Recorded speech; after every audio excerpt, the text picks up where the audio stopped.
Bienvenue sur Bonne Question Podcast, je m'appelle Lorenzo Mancini, je suis architecte et surtout humoriste. Toutes les 2 semaines, j'invite une personnalité ou une personne à parler d'un sujet que j'essaye de comprendre. Alors, bonne écoute. Bonjour Margot. Salut Lorenzo. Ça va ? Ça va et toi ? Oui, super. Je suis content. Merci d'être venu malgré ton emploi du temps que je suppose chargé. Comme nous toutes et tous. En ce début de... Ouais, c'est vrai, tu crois ? Bah oui. Écoute, je vais aujourd'hui te parler des convictions parce que je t'ai choisi pour ce thème parce qu'évidemment, c'est un peu t'en as un peu fait ton métier, c'est-à-dire de transformer tes idées en choses concrètes. Mais avant, je voudrais faire une petite présentation pour les gens qui ne te connaissent pas. Et à la fin, tu me diras si j'ai pas oublié quelque chose de super important. Parce que j'ai utilisé Wikipédia. Et mes connaissances, mais surtout Wikipédia. Alors, tu es né le 18 octobre 1990. Tu es belgo-italienne du côté de ton père. Tu es membre du parti politique écolo. Tu as un bachelier en communication et un master en art du spectacle de l'Université de Liège. Tu entres en politique comme responsable de la communication numérique auprès d'Écolo. En 2019, tu participes à la modification du règlement du Parlement bruxellois afin de créer la toute première commission de l'égalité des chances et des droits des femmes. Et tu deviens la présidente avec pour objectif de rendre plus audible la parole des femmes. En 2021, tu deviens plus médiatisée lors des rassemblements visant à dénoncer les agressions des femmes dans le monde de la nuit. Tu es à l'origine de plusieurs projets parlementaires en lien avec l'endométriose et aujourd'hui, tu es députée au Parlement bruxellois et de la communauté française. Est-ce que j'ai oublié quelque chose d'important ? Non, ça me paraît bien. Paf, j'ai un cool CV en vrai, dit comme ça. C'est que Wikipédia, vraiment, il a bien fait son boulot. Justement, tu as un cool CV. Quand tu entends tout ça, il n'y a pas un truc qui te rend le plus fier ou un truc où tu te dis, ok, j'ai quand même fait quelque chose, ça a servi à quelque chose. Est-ce que tu as un petit sentiment de fierté quand tu entends tout ça ? J'ai souvent un sentiment un peu rigolo de me dire, c'est vraiment moi ? Tu vois, un peu comme si c'était en fait très éloigné de ce que j'avais imaginé pour moi-même étant jeune. On fait tout ça et tout ça, je pense. T'as sûrement dû te projeter quand t'étais gamin sur « Oh, plus tard, je veux être quelque chose ». Architecte, moi. Bah oui, voilà. Du coup, t'es architecte aussi. Mais pour le coup, pour ma part, ça ressemblait pas à ça, quoi. Et donc, c'est surtout de l'étonnement. Alors évidemment, ça rend fier parce que c'est toujours un peu rigolo quand la vie te surprend et que t'arrives à un peu embrasser ces projets que la vie te propose. Mais en tout cas, ouais, c'est vraiment... c'est vraiment de la surprise pour moi, tout le temps.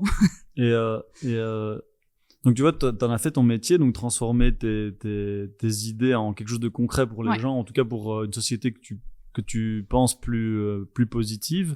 Et je me suis toujours demandé, c'est quoi le moteur de tout ça, sachant que malgré tout, tu reçois quand même beaucoup de haine sur les réseaux, beaucoup d'insultes, beaucoup de menaces, même des insultes d'autres personnalités politiques.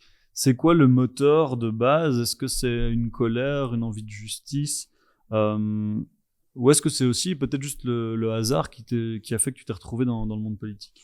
Alors la colère, je réponds tout de suite là-dessus, mais c'est pas du tout une émotion qui m'anime en général. Je suis plutôt quelqu'un de positif et je suis plus souvent triste qu'en colère.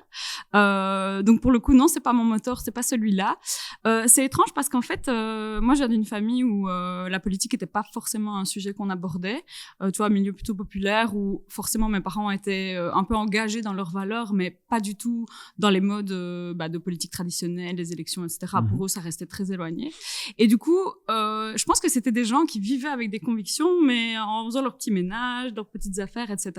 Et je crois que j'ai hérité de ça quelque part et que c'est en devenant un peu plus grande, en étant sociabilisée, notamment quand j'ai fait des études, que là, je me suis rendu compte qu'en fait, les convictions, c'était pas juste un truc qu'on avait dans la tête quand on regardait la télé et qu'on commentait l'actu, mais que c'était quelque chose qui pouvait en fait être moteur, comme tu dis, de changement dans la société. Et je pense que c'est plutôt par là que je suis arrivée. Et ça a vraiment été, quand je suis arrivée sur les bancs de l'UNIF, mais des gens qui avaient un bagage socio-économique plus élevé que le mien, qui ont commencé à eux connaître directement les directions en mode bah oui, je vais m'engager pour ma fac, je vais m'engager pour le droit des étudiants et tout. Et j'étais là genre on peut faire ça, relier ce truc qu'on a un peu dans le cœur et qui nous anime à des actions concrètes. Et donc moi, c'est venu comme ça et mon moteur était pas préconçu, on va dire, pour fonctionner comme ça. Mais voilà, ça m'est venu comme quelque chose d'assez instinctif finalement et quelque chose qui permettait de faire résonner un truc que j'avais à l'intérieur de moi pour moi-même, vers les autres et l'extérieur. Mais donc tu le faisais déjà à l'UNIF ou c'est plus le déclic de voir les autres le faire est-ce que tu t'es dit je vais être aussi, je sais pas, je vais représenter les élèves de l'UNIF? Mais j'ai fait ça en fait. Donc ouais, sous pression de certains. T'étais dès les classes à en l'UNIF, primaire ouais. ou pas? Non, ça non, j'étais super timide. Et c'est ça aussi qui est bizarre, c'est que t'as des convictions, mais d'un côté moi j'étais quelqu'un d'hyper introverti, hyper timide, qui regardait toujours ses pieds, etc. Et puis tout à coup, en grandissant, tu te dis, en fait j'aimerais bien pouvoir dire ce que je pense et ce que je pense qui est juste. Et en fait, il y a vraiment que dans les études supérieures que j'ai trouvé un moyen de faire ça. Et en fait, c'est qu'on me t'imite les autres. Donc effectivement, quand il y a eu des élections étudiantes, j'étais là genre, peut-être que ça me dirait bien. Et alors là, t'es poussé par toute une série de gens plutôt sympas qui te disent, allez, vas-y, viens avec nous. Et c'est vraiment, j'ai senti à ce moment-là vraiment un basculement, tu vois, vers mes convictions quelque part et leur traduction très concrète, alors qu'avant c'était un truc intime. Et est-ce qu'il y a un moment précis où tu t'es dit putain, maintenant mes convictions, j'ai envie de, ok, j'ai compris que je peux en faire quelque chose, mais tu t'es dit ok, je vais en faire une carrière, ou est-ce que c'est le hasard? Parce que de base, si je comprends bien, t'es rentré en politique parce que tu faisais de la communication. Ouais, c'est ça. Ah oui, alimentaire, hein. Je veux dire, je cherchais un taf comme nous toutes et tous. Mais donc c'est par hasard que t'es arrivé chez Écolo, ou est-ce que tu t'es quand même dit bon, ça a quand même des valeurs qui me ressemblent? Ou c'est vraiment alimentaire pur et dur? En fait, moi donc quand je suis sortie de l'UNIF, j'ai galéré à trouver un taf comme beaucoup de gens. En communication par ailleurs, voilà, c'était assez compliqué. Et je commençais à postuler un peu à gauche et à droite et j'ai fait des trucs comment le dire, un peu des trucs de merde quoi, genre des campagnes de com pour de la mousse à raser, qui est pas un produit que j'utilise régulièrement. Et en fait, le fait de faire ça pour manger quelque part, je me suis dit en fait ce serait quand même plus fun de utiliser les mêmes leviers, les mêmes ressources intellectuelles que je mobilise pour faire ces stratégies-là, pour des idées et des choses qui me parlent.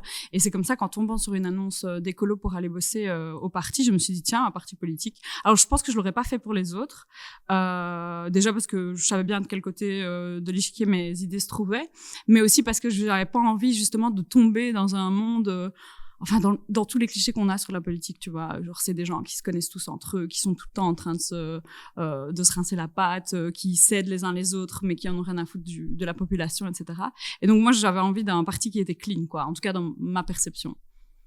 Et est-ce que le monde politique est comme ça? Oui, désolée. Je sais pas si je casse quelque chose en disant ça. Je crois que tout le monde a cette impression, du coup. En fait, il y a des problèmes, quoi. Comme dans tout, il y a quand même une propension à l'entre-soi qui est assez grande, parce que c'est vrai que souvent on me demande, par exemple, tiens, tel politique, tu t'entends bien avec dans la vie privée, etc. Et en fait, moi, c'est pas des gens que je fréquente, mais je vois autour de moi que les gens qui font de la politique, qui en font leur carrière, et par exemple, moi, c'est un mot que j'emploie pas, parce que j'ai l'impression que je suis plus en mission comme ça, temporaire dans ma vie, de quelques années où je fais ce job et où je représente des personnes, où j'essaie de défendre mes idées / nos idées, mais je me vois pas faire ça comme un plan en mode je vais aller m'installer dans telle commune, comme ça je vais pouvoir faire tel truc, tu vois. Ouais, tout à fait. Et donc, t'as pas de stratégie politique de carrière à long terme, quoi. Non, j'ai juste envie de défendre des intérêts que je pense juste à l'heure d'aujourd'hui et de le faire le mieux possible et de manière la plus éthique possible. Et puis pour le reste, on verra. Et en fait, je me rends compte que parfois, cette manière de faire est un peu en décalage quand même avec ce que les autres ont tendance à faire. Quand tu vois les déménagements communiqués comme ça qui sont tout planifiés, quand tu vois, je sais pas moi, les gens qui s'engagent à 3 niveaux de pouvoir différents, alors que franchement, faire de la politique au niveau de, je sais pas moi, de la commune de Scarbeck ou du fédéral, c'est des choses qui sont quand même vachement différentes. Tu vois, ça, c'est un peu des choses qui me posent question, quoi, en général. Et c'est quoi le prix de tes convictions? C'est-à-dire que je sais, j'ai vu quelques affaires des réseaux sociaux, c'est quoi le prix que tu payes du fait de mettre en valeur, ou en tout cas de te battre pour tes idées?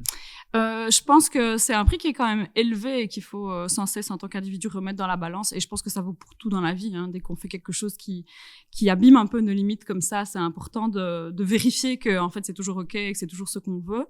Moi j'ai appris, parce que donc comme je disais, je viens pas d'un milieu politisé, j'étais un bisounours, hein. Je pensais que tout le monde était gentil, qu'on allait se battre pour des idées, des projets de société, mais je pensais pas que genre des gens allaient menacer mon mec de mort ou des choses aussi trash.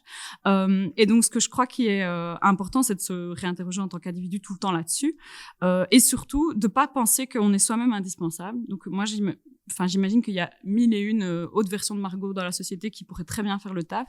Et j'essaie d'encourager ça aussi, tu vois, dans mon travail, dans ma manière d'interagir avec les gens, etc. Ça m'arrive vraiment souvent d'avoir des toutes jeunes meufs qui viennent me trouver, qui me disent « Ah, j'aimerais peut-être bien faire ce que tu fais, mais ça m'a l'air compliqué. » Mais j'essaie, tu vois, de démystifier un peu les choses, parce que justement, ça permet de ne pas se rendre indispensable non plus, en fait, et de se dire, en fait, si c'est trop pour moi à un moment donné, voilà quoi.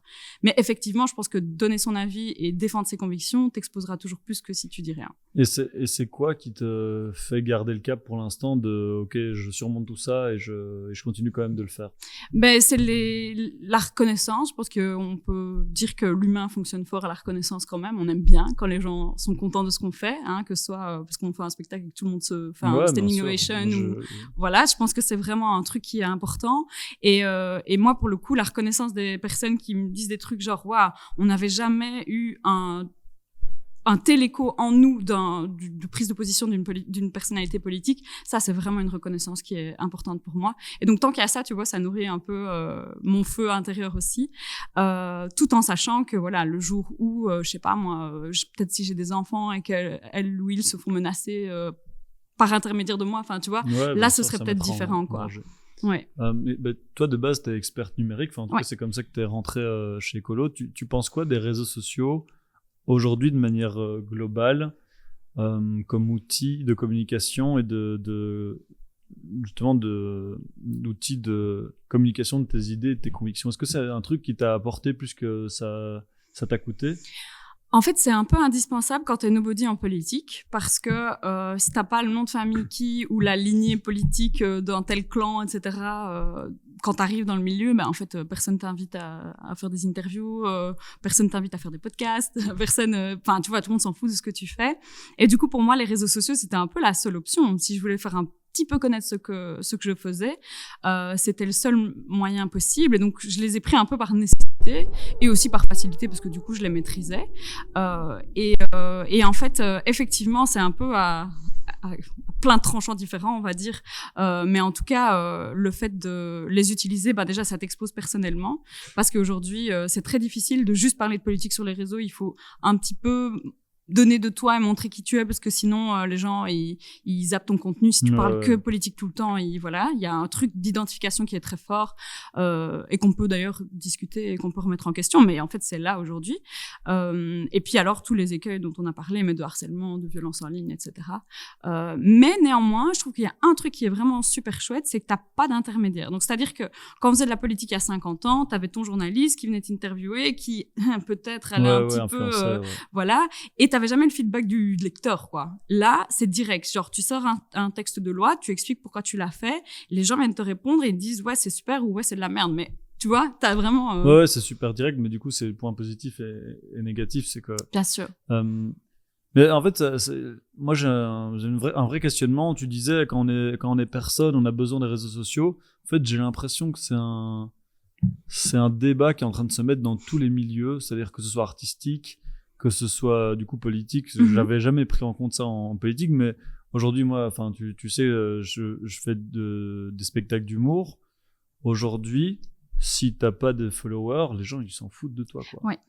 Et donc des fois, je me dis que il vaut mieux être meilleur en réseaux sociaux et moins bon dans ce que tu fais comme travail, que tu sois chanteur, politique, pour te faire connaître, que l'inverse. Ouais. C'est qu'il y a une sorte de... Je sais pas si t'as vu Black Mirror. Oui, tu vois cet épisode où en fait, en fonction de ta notoriété, t'as plus de privilèges. Ouais. Et en fait, j'ai l'impression qu'on arrive dans cette société et qui me fait peur parce que j'ai l'impression que tous les artistes, toutes les personnalités, qu'elles soient débiles profondes ou incroyablement talentueuses, passent par les réseaux sociaux aujourd'hui, que c'est presque indispensable. Mais moi, ce qui me fait peur, c'est que les réseaux sociaux, alors tu me diras ce que t'en penses, j'ai quand même l'impression que c'est l'outil de base pour générer de la haine, quoi. Oui. Et pourquoi ? Parce que en fait, l'algorithme fait que si tu veux que ton post ou ta vidéo fonctionne, en fait, il faut mettre des trucs choquants, il faut mettre des trucs où les gens vont réagir. Et le deuxième truc de l'algorithme, c'est que plus tu regardes du contenu d'une sorte, plus l'algorithme va te montrer ce contenu. Donc si toi tu es persuadé de base que le problème de chômage d'argent en Belgique c'est les immigrés, ben en fait tu vas recevoir de plus en plus de vidéos qui font que ton cerveau est de plus en plus convaincu, et donc en fait on crée que des extrêmes, et on arrive à la société actuelle qui est hyper polarisée, quoi. Franchement, à ton analyse, j'ai rien à redire là-dessus. Pour le coup, bam, votez pour moi. Non, mais c'est pile poil en fait. Et en fait, la difficulté, si je peux du coup prolonger un peu ton raisonnement, c'est que on laisse le débat public être mené, dans ses codes, dans les plateformes, etc., par juste des entreprises qui sont pas là pour faire le bien commun, en fait. Donc Facebook, quand alors à l'époque, tu vois, il y avait les petits reactions que tu pouvais mettre, le grrr pas content, ça valait beaucoup plus pour l'algo que le ouais ou le solidaire, tu vois. Okay. Et ça, par exemple, c'est un calcul marketing, parce qu'ils se sont rendus compte que les gens avec le grrr, ils passaient plus de temps sur la plateforme, donc plus de pubs, donc plus de revenus, et donc voilà. Voilà, désolé, mais this is capitalisme. Mais bref. Du coup, quand vous voyez mes posts, mettez grrr. Même si vous aimez. Mais en fait, ça, c'est des choix, des choix qui sont faits. Je veux dire, il n'y a pas quelqu'un derrière qui est un peu garant du bien commun, qui est en train de se dire non, mais c'est pas très chouette d'encourager les gens à se détester. Et donc, c'est vrai que quand le débat public a commencé à se prolonger sur les plateformes, quand les compétences des artistes ont commencé à être de plus en plus scrutées sur, en effet, leurs prestations sur TikTok plutôt que sur une scène, etc., le système est parti par là, quoi. Mais de la même manière où t'as des trucs super géniaux qui ont lieu, que ce soit un super resto, un super film, dont en fait on n'entendra jamais parler à cause de ça. Et donc en fait, moi je crois qu'il y a deux choses, c'est que il faut accepter, parce que tu sais, à l'heure actuelle, enfin moi en tout cas, ou peut-être si on est deux on va y arriver, mais faire basculer cette logique-là c'est chaud. Mais il faut aussi responsabiliser les États à essayer de légiférer un maximum, enfin tu vois, par exemple un internet plus libre et régi non pas par des lois commerciales mais par d'autres règles éthiques notamment, ça pourrait exister, mais à ce stade personne n'a très envie de s'y pencher, quoi. Mais pourquoi concrètement aussi on n'est pas juste responsable autant qu'on est responsable dans la vie sur les réseaux sociaux? Parce qu'en fait ça permet aussi, parce que là on parle de drame personnel, mais ça permet par exemple à des campagnes politiques énormes de créer des faux comptes qui mettent en avant des posts, qui font semblant que il me semble qu'il y a encore pas longtemps tout le truc des punaises de lit là en France, c'était la Russie qui voulait créer un désordre. Enfin, pourquoi on légifère pas sur la responsabilité de chacun est responsable de son propre compte sur le monde virtuel, j'ai envie de dire. Alors, déjà parce qu'en général, Internet et les réseaux sont vus comme une espèce de boîte noire auquel personne capte rien parce que c'est compliqué, c'est technique. Alors que, enfin voilà, je pense qu'on est de plus en plus quand même actifs dans la société à comprendre comment ça marche. Ouais, et puis tout est compliqué, tout est technique. Voilà, mais aussi parce que la classe dirigeante est quand même plus âgée que nous de base et saisit moins ces enjeux. Nous, on est nés avec, on comprend super bien, on sait ce que c'est. Enfin, tu vois, on sait en gros comment ça fonctionne, on sait plus ou moins ce que c'est un serveur, le concept, enfin, tu vois, un algorithme. Et donc, je pense qu'il y a des choses qui vont se solutionner aussi avec le temps parce que la prise en main des décisions va être de plus en plus prise par des gens qui comprennent, en fait, le milieu, le monde technique, on va dire ça comme ça. Et puis, il y a un deuxième truc, c'est qu'il faut pas non plus négliger l'influence quand même. Enfin, c'est aussi des grosses boîtes qui ont pignon sur rue, qui ont des lobbyistes à Schuman qui viennent, quand on vote un texte de loi sur la haine en ligne, par exemple, qui viennent faire le pied de grue et mettre un peu la pression aux élus, et donc là ça dépasse notre simple pouvoir d'action, quoi. Mais effectivement, moi par exemple, il y a un truc sur lequel je suis assez favorable, c'est que quand tu dépasses 120 km/h, tu reçois un petit PV à la maison et t'es là genre pas très content. Mais en fait, pourquoi on fait pas ça en ligne quand t'as une personne qui agresse une autre, qui le traite de sale noire ou je sais pas quoi, en fait, voilà, tu reçois à la maison une amende pour outrage raciste. On fait des radars sur Facebook. Mais non, mais tu vois, t'en aurais même que quelques-uns pour l'exemple, tu vois. On met pas des radars dans toutes les rues de Bruxelles, bien sûr. Là où, tu vois. Et donc, je me dis, ça pourrait déjà être un truc. En France, ils vont tester ça bientôt. Mais ça veut dire qu'il faut quand même l'accord des plateformes et des gros. Oui, parce qu'ils doivent dire dire qui est qui. Ouais, et ça, ils aiment pas. Parce que eux, c'est un peu la rupture de confiance par rapport à leurs utilisateurs. C'est que le contrat des réseaux sociaux, c'était aussi, vous allez pouvoir utiliser nos outils sans vous mettre en danger, tu vois.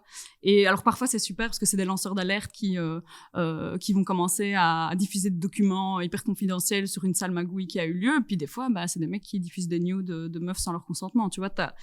C'est ça qui, c'est super, tu vois, c'est pas noir ou blanc, c'est tout le temps...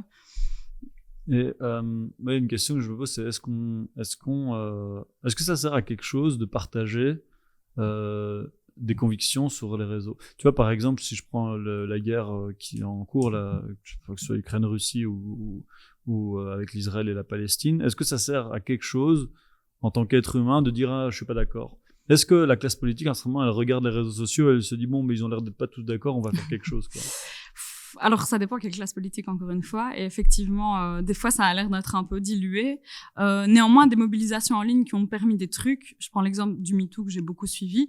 Ça existe quand même. Il y a des mecs qui étaient des agresseurs, des violeurs notoires qui ont été virés de certaines positions de pouvoir qu'ils avaient grâce à des témoignages sur les réseaux.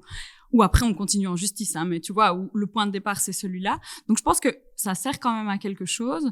Après, c'est bizarre parce que, moi, en tout cas, c'est mon avis, mais en tant qu'individu, je suis confrontée, du coup, à des trucs vraiment violents que j'aurais sûrement pas vu si j'étais née dans les années 50, tu vois, des images de guerre à Gaza, des bébés à qui il manque des bras et tout. C'est assez dur à recevoir. Et en même temps, tu te sens impuissant. Et comme tu dis, en fait, tu peux partager, dire c'est horrible, mais l'effet est assez... ça s'arrête là. Et puis, il faudrait pas... c'est ça aussi qui est compliqué. C'est que du coup, est-ce qu'une conviction, est-ce que la dire suffit à ce que le monde change? Mais c'est ça que je me pose toujours question aussi en tant qu'artiste, c'est que moi, j'ai tendance à jamais parler de rien, d'aucun sujet, parce que j'ai déjà l'impression que ça sert à rien. Ouais. Que j'ai l'impression qu'en fait, c'est mieux de faire le bien autour de toi. Moi, je vois beaucoup de gens qui partagent ça et qui sont des gros connards dans la vie. Ça, c'est clair que... Je me demande quelle est l'utilité. Et aussi, c'est une vraie question, c'est ça la question, c'est est-ce que ça peut servir politiquement à faire pression. à changer les choses, ou à faire pression, ou en tout cas à se dire... Parce que bon, la politique, c'est aussi s'emparer des sujets de société, quoi. Bien sûr. Et donc de se dire, moi, j'ai l'impression que sur les réseaux sociaux, beaucoup de gens parlent de ça. MeToo, c'est le début de plein de trucs, j'ai l'impression. Et donc, je me suis toujours demandé est-ce que ça servait à quelque chose, quoi. Moi, j'ai l'impression qu'au moins, ça donne un sentiment de groupe, que quand tu as une conviction et que tu l'affiches et que tu vois qu'il y a d'autres qui la partagent, ça t'assied un peu dans ton truc. Tu te sens moins seul. Ouais. Et puis, ça permet aussi de, toi, faire grandir tes convictions, parce que je sais que c'est aussi un sujet qui est important pour toi, mais comment ces convictions, elles évoluent, etc. Et je trouve que parfois, ça peut t'amener dans des chemins de convictions auxquelles tu n'avais pas forcément pensé. Et du coup, pour ça, en tout cas pour les portes que ça ouvre, je trouve que c'est quand même intéressant. Mais effectivement, on ne va pas solutionner un conflit mondial via les réseaux, j'ai l'impression, parce que la classe dirigeante est beaucoup plus loin, en fait, de ça. Et c'est bizarre de dire ça pour moi-même. J'en suis consciente, mais... En fait, moi, je trouve ça intéressant aussi. Je remets ça en question aussi, quoi, je veux dire... Est-ce que selon toi, les artistes doivent s'engager? Mais moi, je crois qu'ils le font toutes et tous d'une certaine manière, parce qu'en fait, juste exercer un métier artistique, c'est quand même prendre une certaine place dans la société, et c'est délivrer des messages à des publics. Et en fait, comme tu dis, même si toi, t'as pas envie de donner ton avis sur tel truc, en fait, il y a des choses de toi-même qui passent quand t'es sur une scène, quand t'es dans un film, par les partis pris que tu prends. Ouais, mais moi, je parle de s'engager en dehors de leur art. Parce que moi, je suis persuadé, moi, c'est un des trucs que je pense, c'est que évidemment, artistiquement, quand tu dis quelque chose sur scène, ou que tu chantes, ou que tu fais un film, tu dis quelque chose, mais est-ce que on attend,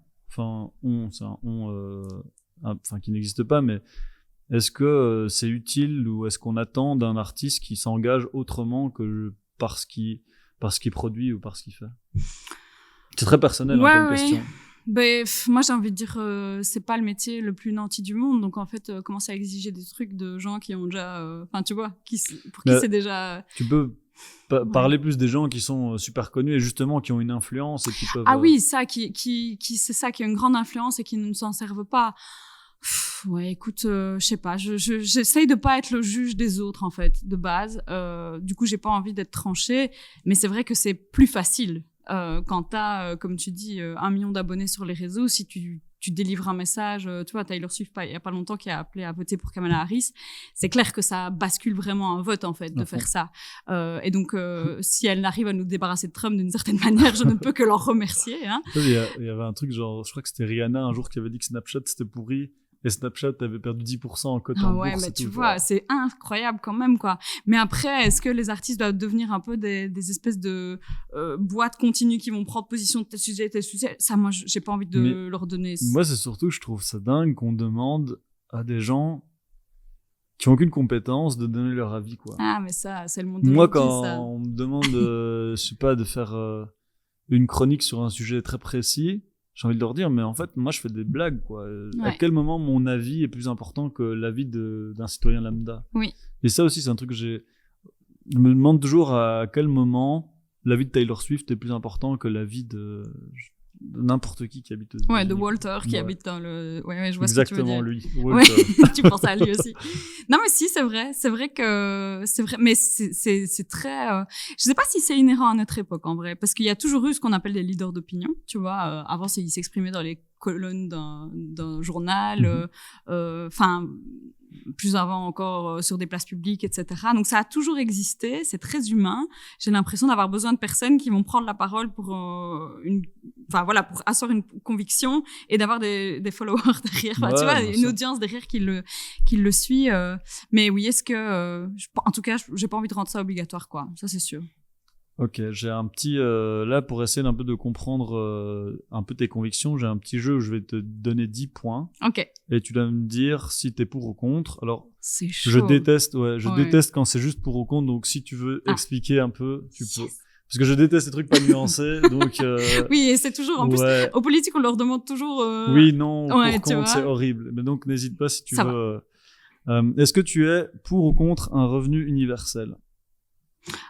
Plutôt pour, si ça permet à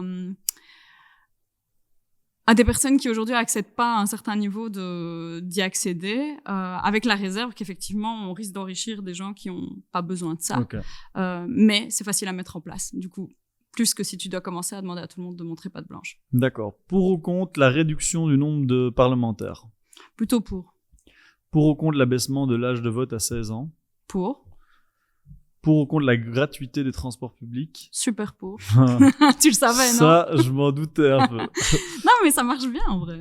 Les gens prennent vraiment plus les transports. Je comprends pas pourquoi c'est pas fait. Ah, ok, on est d'accord. Non, je suis d'accord avec toi. Trop bien. Mais moi, je dois pas donner mon avis, là.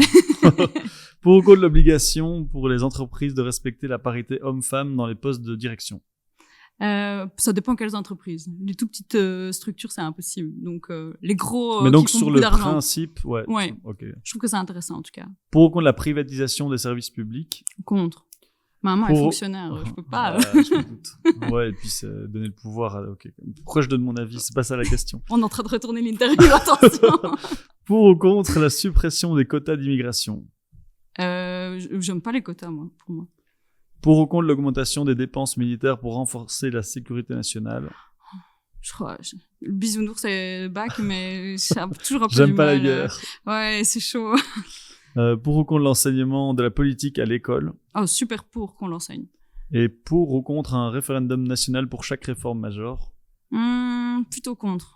Tu veux que j'explique? Ouais, je veux bien. Parce que référendum, ça veut dire que tu demandes individuellement à tout le monde son avis, et en fait, du coup, c'est l'avis de la majorité qui passe toujours. Or, il y a plein de sujets sur lesquels, si tu prends que l'avis de la majorité, si je te demande est-ce qu'il faut aider les gens qui ont un revenu de moins de 1 000 € par mois, tu vas peut-être me dire non, parce que t'es pas concerné, et ils sont beaucoup moins que toi à être concernés, donc tu vois, ça passera jamais. Ah oui, c'est ça. Donc, le jeu majorité-minorité est toujours un peu... Ou est-ce qu'il faut aider les personnes en situation de handicap à circuler dans la ville, sachant que ça va coûter, je sais pas, 10 milliards, les gens vont dire « Oh non, c'est trop vrai. ». Voilà. C'est vrai qu'il n'y aura pas de place de parking pour handicapés si on veut, tu vois, ouais, très bon exemple, franchement. Exactement. C'est quoi les sujets, toi, qui t'ont poussé à t'engager politiquement? Moi, c'était surtout sur tout ce qui est lié à l'émancipation des jeunes, où j'avais l'impression que notre monde était un peu un peu, comment expliquer, un peu un mauvais script de film, là, tu vois, où si t'avais tel background, t'allais faire ça. Donc, moi, dans mon école, j'avais la fille de la pharmacienne qui a racheté une pharmacie, la fille de médecin qui devient médecin. Et j'avais l'impression que tout le monde était un peu dans sa case et que il y avait peu de rêves qui étaient possibles dans tout ça. Et donc, c'est très idéaliste de le dire comme ça, mais moi, je trouvais que c'était dommage qu'on n'ait pas une société qui comprenne un peu mieux ce que les jeunes ont envie pour eux-mêmes et qu'on nous formate très vite vers des chemins tout faits. Et donc, ça a été un peu mon point de départ. Ok, ça c'est le point de départ pour toi. Tu t'es dit, ok, ça je veux vraiment le défendre. Ouais. Okay. Et de me dire, en fait, comment on fait pour qu'une société où, s'il y a 1000 personnes, qu'elles ont 1000 aspirations différentes, bah, elles arrivent toutes quand même à trouver un chemin qui les rend heureux, quoi. Et c'est possible? C'est chaud. Je suis toujours là, donc je resterai pas jusqu'à la fin. Est-ce que c'est quoi la loi ou ta conviction la plus, celle qui t'a amené le plus de problèmes, ouais, celle que tu défends et qui est la plus impopulaire? Oula, c'est chaud ça. La plus impopulaire. Ben, figure-toi, il y a un sujet, en tout cas, sur lequel je m'attendais pas qu'il y ait débat et sur lequel il y en a eu un. C'est quand j'ai commencé à traiter des questions de santé des femmes et notamment de l'endométriose, où je me suis dit, bon, on arrive ici avec un cas, donc en gros, 1 à 2 femmes sur 10 est atteinte d'endométriose en Belgique, donc ça fait un paquet de personnes concernées. Et les raisons, c'est surtout qu'il y a ce cliché qui dit, en fait, quand t'as tes règles, ça fait mal et c'est normal d'avoir mal, et que, en gros, je caricature exprès, hein, mais aucun médecin a jamais remis ça en cause en mode, tiens, en fait, elle a mal, c'est peut-être un symptôme d'une maladie. Je te fais le résumé. Et en fait, ouais, et puis le degré de ce que ça veut dire. Voilà, mal, ça exactement. veut rien dire, ouais. Et en fait, donc j'attaquais ce sujet-là, tout le monde était très content en mode, ouais, super, intéressant, une maladie un peu comme ça qu'on n'a pas vu venir, tout ça. Et puis, j'ai commencé à pointer les causes, quoi, à savoir, des cursus d'études en médecine où on considère que les seuils de douleur, en effet, c'est hyper subjectif. Mais dans les apprentissages, on te donne des grilles objectives, en fait, pour essayer de traduire ce que les patients ressentent. Et en fait, ça biaise tout, selon moi et selon les études qui sont faites. Et en fait, quand j'ai commencé un peu à m'attaquer au corps médical en disant peut-être qu'il y a une remise en question aussi à faire par rapport à ça, ça a été super mal vécu, quoi. Ah ouais. Les médecins, les gynécos ont un peu du mal à... Pas le changement, quoi. Oui, voilà. Et puis tu les pointes un peu du doigt, là. Ouais. Et ça, par exemple, je m'y attendais pas, tu vois, en termes de retombées. Je me suis pris des mails de fédération qui étaient pas contents, qui étaient là genre, vous remettez en cause notre objectivité. Et c'est pas le but, c'est de dire, en fait, tous dans notre travail, on a des biais, en fait, même moi en politique, sans doute toi dans ce que tu fais aussi. Et donc, on essaye de les travailler pour pas qu'il y ait, à la fin, par exemple, des femmes qui sont atteintes d'une maladie et qui soient pas diagnostiquées, quoi. C'était aussi simple que ça. Et donc ça, mais c'est pas ça qui, d'un point de vue, donc ça, c'est plus un truc politique. Ouais. C'est pas un truc populaire par rapport à la population, quoi. En général, ouais. J'ai l'impression que les trucs populaires, c'est plus tout ce qui est lié à la sexualité, à l'ethnie. Ah oui, sur les droits à l'IVG, des choses comme ça. Ouais. Oui, ça c'est évidemment. En fait, dès que tu touches à des trucs qui sont, comment expliquer, où les gens sont en danger, en fait, tu vois. T'as l'impression qu'on va leur enlever un droit. Par exemple, quand tu te bats pour le droit à l'IVG, t'es pas en train de dire toutes les femmes enceintes doivent avorter. C'est pas du tout le plan. Ouais, tu rajoutes une option. Voilà, tu rajoutes juste une option pour les personnes qui en ont besoin, tu vois. On est juste là. Et ben, en fait, effectivement, cette conviction-là va amener une levée de bouclier parce que tu touches à l'intime, parce que tu touches, à des trucs où des gens se projettent. Et en vrai, je comprends aussi, tu vois, j'essaie d'avoir de l'empathie en mode, ok, effectivement, je sais pas, si t'es enceinte et qu'on commence à te dire, ok, enfin, je vois le chemin, en tout cas. Mais donc, c'est aussi souvent sur des dossiers comme ça et des sujets comme ça, quand tu touches vraiment au truc, et allez, au-delà des questions d'égalité, mais sur les sujets liés à la mobilité, par exemple, aussi, la voiture. Ouais, ça, c'est fou, hein. Les gens adorent la voiture. Ouais. Et je comprends, en vrai, c'est hyper, enfin, tu vois. Mais, en fait, moi, j'ai un biais qui biaisé, je veux dire, parce que nous, en architecture, on nous apprend beaucoup tout ce qui est urbanisme, et donc on t'apprend à faire nous, notre rêve à tous en tant qu'architecte, pendant les études, c'était les espaces partagés où tout le monde marchait, roulait en même temps, ce qui n'existe jamais et qui fonctionne je sais pas si ça fonctionne, mais donc on est éduqué un peu à ça, mais je comprends que de nouveau on en revient à ça, c'est que quelqu'un qui tous les matins prend sa voiture, ça lui prend 10 minutes pour aller au travail. Tu lui dis à partir de demain, il te faudra 20 minutes pour aller au travail. Ça les rend fous. Ouais. Putain, je te déteste. Pourquoi tu fais ça, quoi? Mais c'est la difficulté des gens à penser en dehors de juste ce qui va être ce qui va les impacter au premier chef et de se dire, en fait, pour d'autres gens, ça va faciliter des choses. Pour les gamins qui circulent dans le quartier à pied, ça va être plus safe. Enfin, tu vois. Et ça, c'est un grand problème de notre société aujourd'hui. Y a rien à faire, en fait. Et même moi, tu sais, enfin, objectivement, j'ai entamé des démarches pour acheter un bien, etc.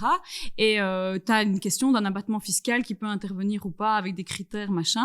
À un moment donné, je me suis rendu compte que j'y irais pas droit. Donc, c'est une réduction de plusieurs dizaines de milliers d'euros.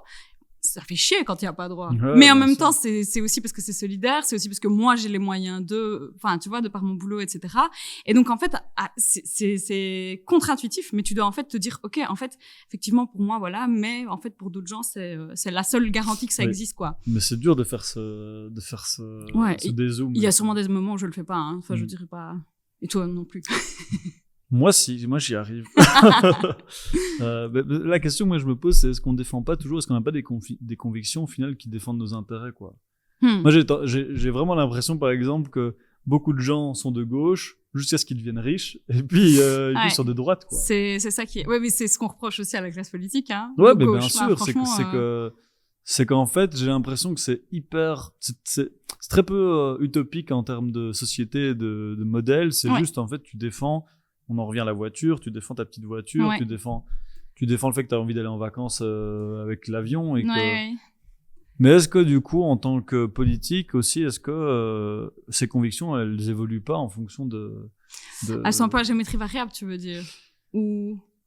déjà qu'elles évoluent de manière naturelle parce que ta vie est différente et que t'es pas la même personne à 15 ans qu'à 50 ou à 70. Mais en plus... qui peut être à géométrie variable en fonction de qu'est-ce que ça va t'apporter, quoi. Ouais. Non, c'est clair que c'est compliqué, en fait, et c'est la différence entre en tout cas, moi, je pense qu'une personne qui fait de la politique, si, quand elle appuie sur le bouton d'un vote, elle pense à sa situation, ça n'ira jamais, tu vois. On n'est pas là pour, comme tu le dis, mais représenter des intérêts perso. Il faut essayer de penser le plus large possible. Alors, effectivement, on est élu démocratiquement. Donc, en gros, si tu prends un gros paquet avec toute la population, genre c'est des billes, tu fais des tas de billes, et puis chacun un peu son terreau, les personnes qui l'ont soutenu, et donc t'essayes dans ton petit sac de billes à toi d'être la plus cohérente possible par rapport aux convictions des personnes que tu représentes. Et effectivement, par moment, alors c'est pas mon cas, ça fait pas, enfin, je veux dire, moi, j'ai été élue la première fois en 2019, donc en soi, je débute aussi dans ce monde-là, mais des personnes qui sont là depuis très longtemps, qui du coup évoluent aussi, enfin, tu vois, et donc c'est vrai que ça devient compliqué, effectivement. Mais est-ce que tu crois que tu peux devenir de droite, par exemple? En vrai, en tout cas, je vois le chemin des gens qui commencent à le devenir. Chez Écolo, on a eu beaucoup de gens qui étaient plutôt centristes et qui ont quitté le parti parce que ils perdaient des avantages, quoi. Parce qu'effectivement, si on veut lutter contre le réchauffement, etc., il y a des choses auxquelles on va devoir renoncer. Le but n'est pas de le faire dans la douleur, évidemment, mais néanmoins, il y a des gens qui sont partis, quoi. Tu vois, sur tout ce qui est, par exemple, taxation du patrimoine ou des choses comme ça, des gens qui étaient là, genre, mais j'aimerais quand même bien hériter de cette vie-là sans rien payer. Et ouais, ça, je pense que ça évolue. Moi, je pense, après, réinterroge-moi dans 15 ans. On refera dans 15 ans.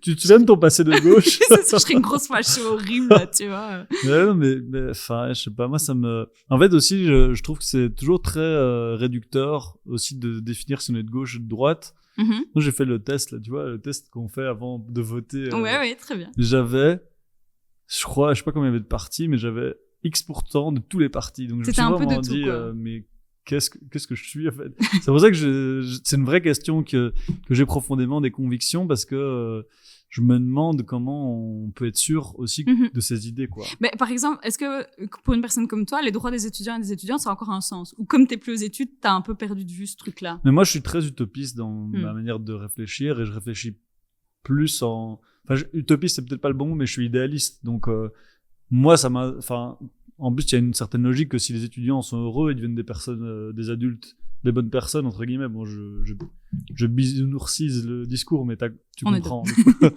Donc, ça me paraît logique aussi qu'on doit s'occuper de tout le monde. Oui. Mais moi, je suis très idéaliste, donc...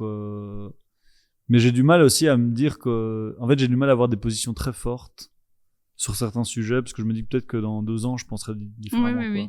Après, est-ce que c'est grave? Est-ce qu'on peut pas changer d'avis? Non, c'est pas grave. En soi, parce que ça aussi, c'est un truc de la politique. Donc, on estime déjà que tu dois avoir un avis sur toutes les questions. Que tu sais tout.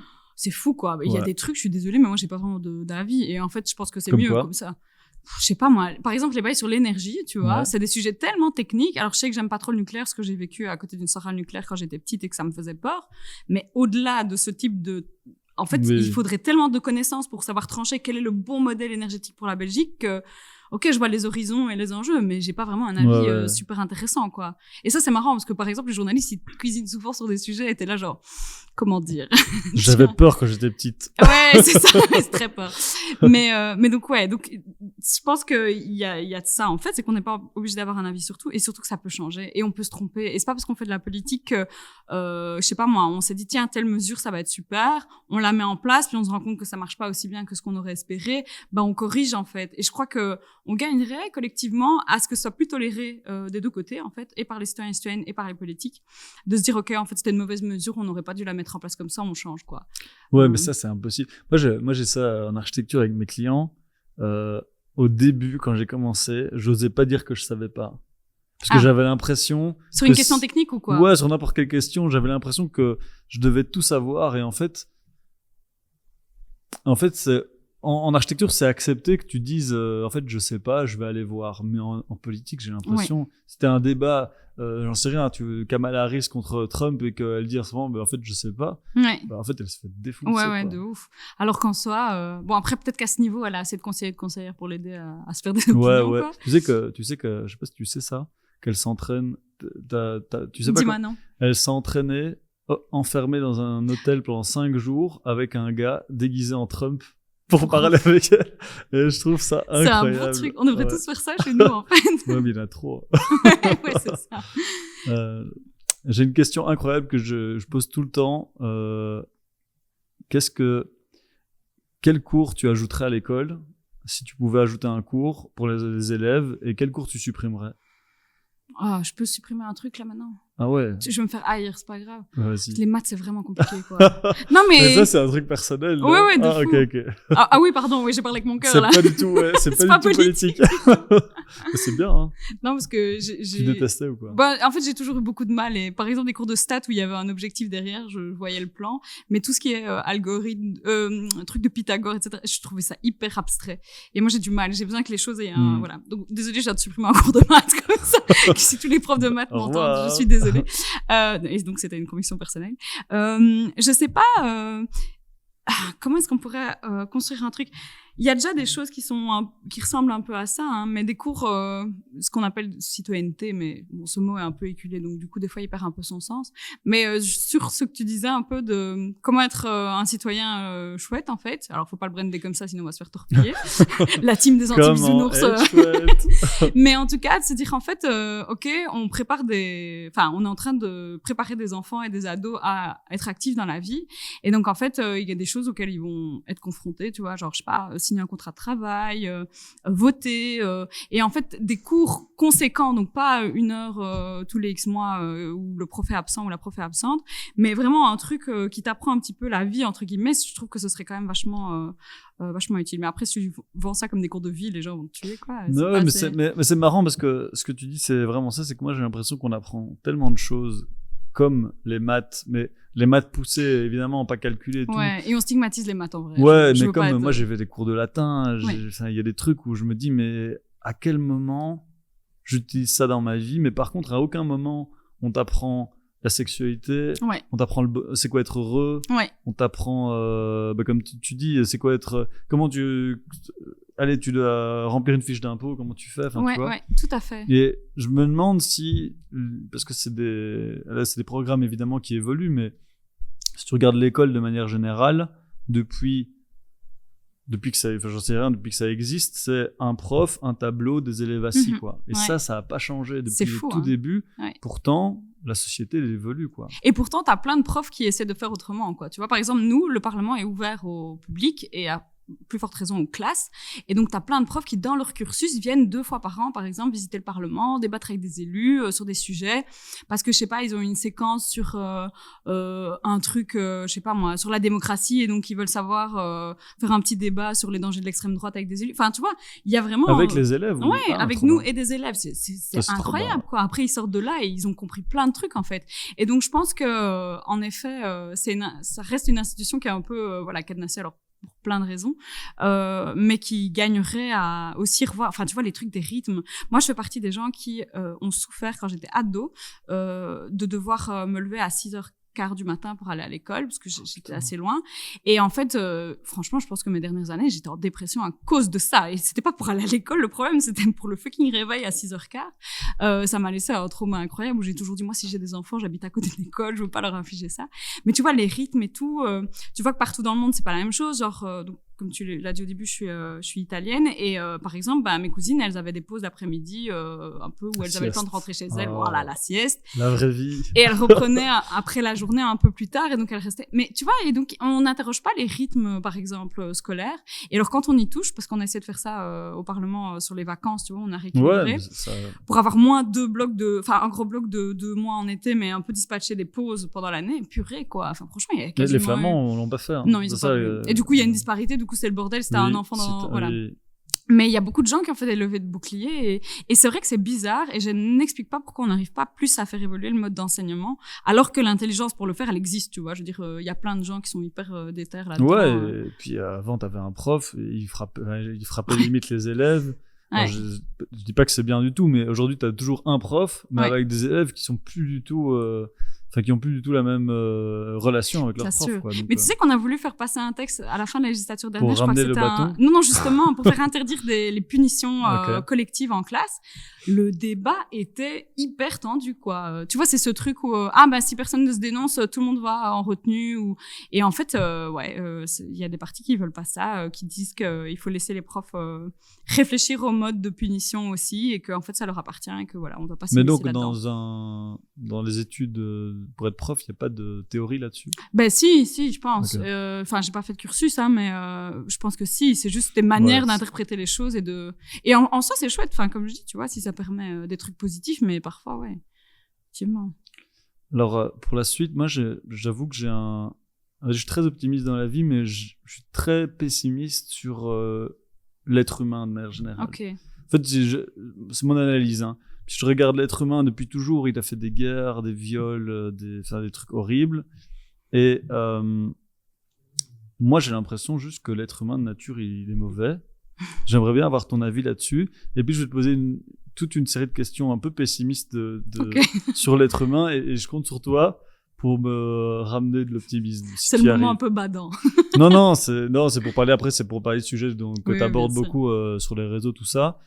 Mais parce que moi, des fois, j'ai une sorte de sentiment en fait, juste, l'être humain, il est comme ça, et on s'en sortira jamais, quoi.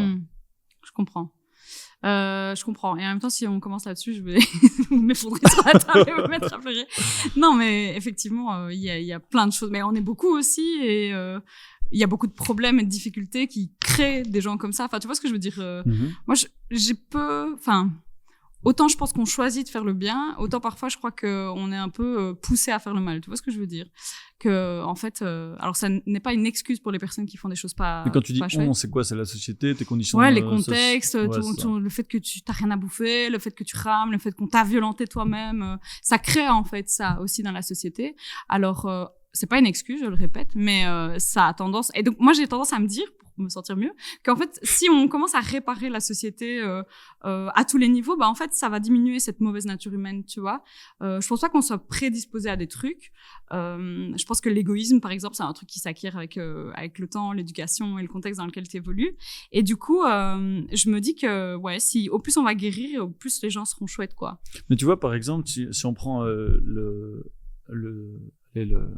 cas qu'il y a eu il y a pas longtemps, l'affaire Mazan, avec donc pour ceux qui savent pas, c'est une femme qui était droguée par son mari et qu'il invitait d'autres hommes à la violer toutes les nuits pendant 8 ans, je crois. Ouais, c'est ça. Il y a plus de 73, plus de 70, je sais pas exactement le chiffre, violeurs. C'est toutes les classes sociales, c'est tout type de métier, tout type d'âge. C'est pas une question j'ai pas l'impression que c'est une question il n'y a pas d'excuse. J'ai l'impression que c'est juste l'être humain. Enfin, là, en l'occurrence, c'est l'homme. Mais c'est juste l'homme qui est mauvais, quoi. Et qui a toujours été comme ça. Si tu regardes toutes les guerres, les hommes, qu'est-ce qu'ils faisaient? Ils violaient les femmes. Enfin, tu vois, il y a un truc qui est ancré. Et moi, la question que je me pose, c'est comment on fait pour combattre ça? Qu'est-ce qu'on fait concrètement pour c'est ton combat de tous les jours, bien hein, sûr. donc, Mais effectivement, alors moi je veux juste pas que ce soit le fait de se dire en fait c'est ancré, que ce soit un argument pour se c'est pas une décourager. excuse, oui, voilà, non, bien tu sûr, vois. oui, non. Parce que sinon, Moi, c'est juste que j'étais pessimiste. Oui, hein. oui, c'est ton moment pessimiste de la journée. Mais effectivement, je crois que c'est d'ampleur en fait, parce que comme tu le dis, ça a toujours été comme ça, on a toujours fait comme ça, pour reprendre cette formule que je déteste. Et donc c'est des choses qui sont tellement ancrées, mais dès le plus jeune âge, dans les apprentissages de comment on interagit entre nous. C'est la violence par exemple, c'est quand même un truc qu'on intériorise super jeune, quoi, tu vois. À fond. C'est vraiment et en fait quand t'es non violent ou non violente, ce qui est par exemple super fort mon cas, je pense que dans ma vie je vais avoir fait mal une fois à quelqu'un volontairement, tu vois, je veux dire c'est pas trop mon truc. Et bien du coup t'es un peu vu comme à la marge, quoi. Et donc essayer de rétablir les normes et de réhabiliter des rapports par exemple empathiques entre les gens, ça mettrait déjà à mal, je pense, ce chiffre très élevé pour le cas du procès dont tu parles, et que peut-être que si la société était un peu plus était mieux fondée et que les valeurs qu'on nous inculquait étaient un peu plus positives, on n'aurait pas des cas comme ça, quoi. Après effectivement comme tu dis, ça fait au moins plus de 2000 ans qu'on n'a pas résolu ce problème, quoi. Mais ouais, et puis je me dis là, c'est un cas qu'on a résolu parce que c'était filmé, quoi. Oui. Mais combien de cas existent? Enfin, tu vois. Et il faut bien dire un truc, c'est que sur les sujets notamment liés aux violences, on a parfois l'impression qu'on est en train de vivre le moment charnière où ça va basculer vers, mais en fait, dis-toi que depuis que l'humain existe, ça a été le cas plein de fois, tu vois. Enfin, je veux dire, même dans les années 30, il y a eu des formes de MeToo, des gens qui ont pris la parole, des femmes qui ont dénoncé des choses, etc. Et que c'est aussi...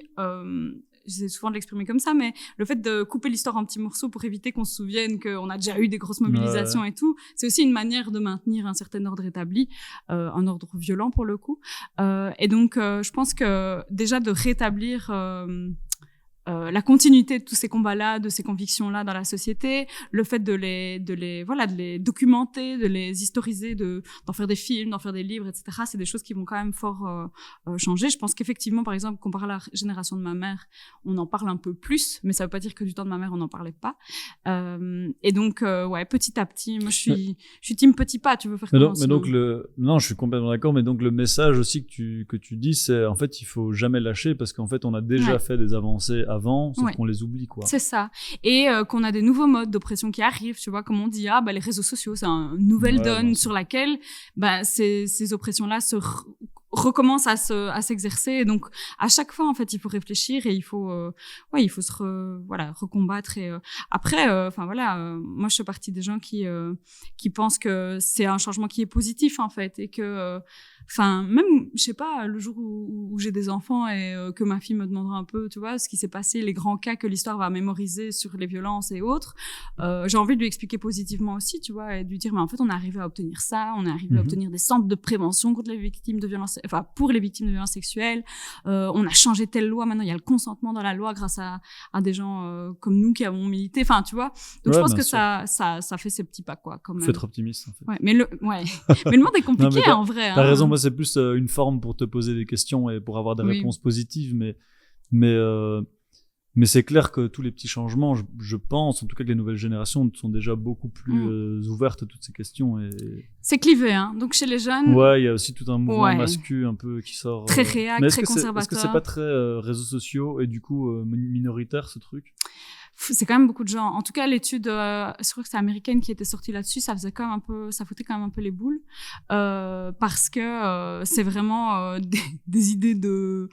j'aime pas mais des idées de vieux tontons rascards dans la tête de gamins de 13 ans, quoi, tu vois, qui se disent, en fait, si j'ai envie d'un rapport sexuel, j'y ai droit, point. T'es là, waouh.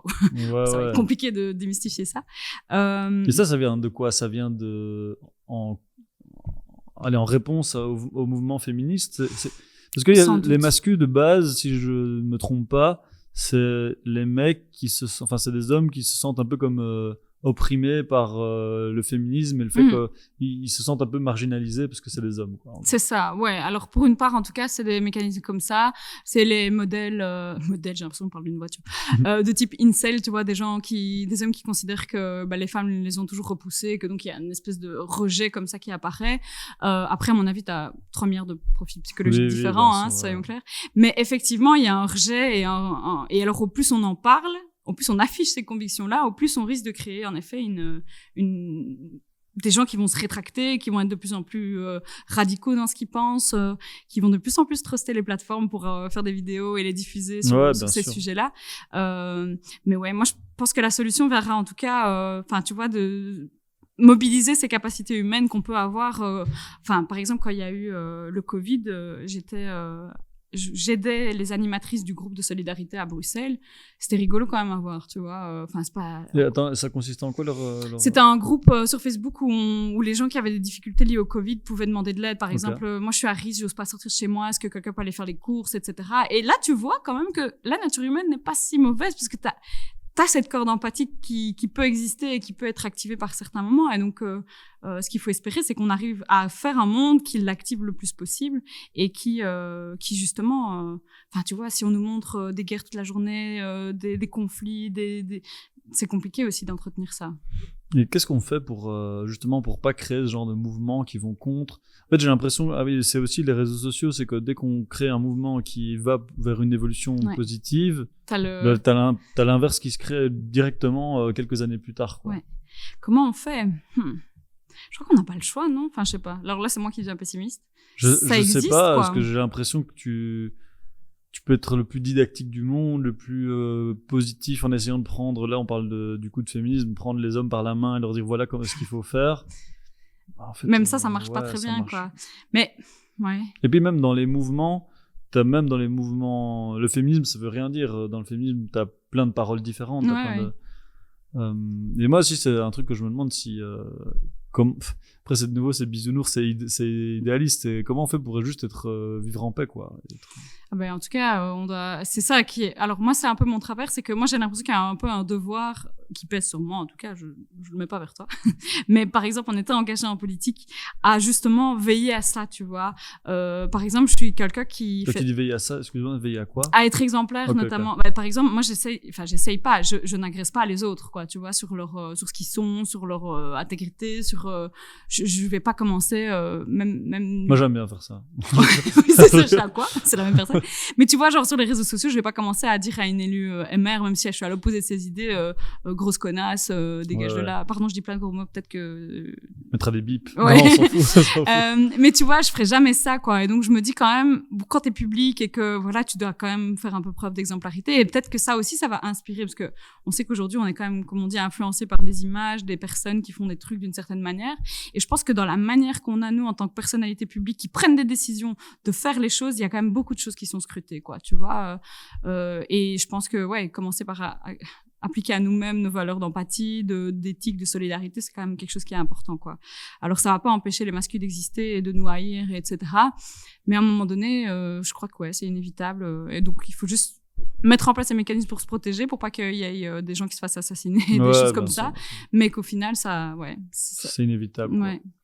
Et tu vois, cette question, là, on a parlé un peu de violence sexuelle et tout ça. Est-ce qu'il y a Moi, je me suis toujours demandé comment juridiquement, qu'est-ce qu'on peut mettre en place? Parce qu'en fait, le viol en soi, ce qui est horrible, c'est que juridiquement, c'est presque impossible à juger, quoi. C'est un homme, une femme qui se retrouvent dans une pièce à deux, il se passe un truc, et il y en a un qui dit A et il y en a un qui dit B. Ouais. Comment juridiquement, moi je me suis toujours demandé pourquoi on met pas quelque chose en place, et en même temps je me suis demandé mais qu'est-ce qu'on peut mettre en place. Tu vas pas mettre un flic derrière chaque personne qui ken, quoi, ça va être compliqué. Non, effectivement. Déjà, le fait de définir les choses correctement, c'était un premier pas qui a été fait récemment, où on a défini le consentement dans la loi, et donc on a dit il doit être éclairé, il doit être explicite, il doit être renouvelé. Donc en gros, c'est pas parce que t'as couché une fois avec une personne que 2 semaines après c'est toujours ok. Tu vois, toute une série de choses, parce qu'en fait sinon on parle pas le même langage. Et comme tu dis, après dans un tribunal, quand la version de A est confrontée à la version de B, en fait, les conceptions sont différentes. Et alors, évidemment, c'est pas parce que t'es magistrat que t'es en dehors de tout biais, et donc t'as tes biais toi-même qui interviennent. Donc ça donnait des débats parfois hyper violents par ailleurs pour les victimes, mais tu vois, t'avais 2 juges qui étaient en train de s'empoigner sur est-ce que si elle a dit oui pour telle pratique, elle a dit aussi oui pour l'autre, quoi. T'es là genre. Wow. Mais donc, je pense que définir les choses, c'était déjà le premier step qui était vraiment important et qui commence de plus en plus à avoir lieu.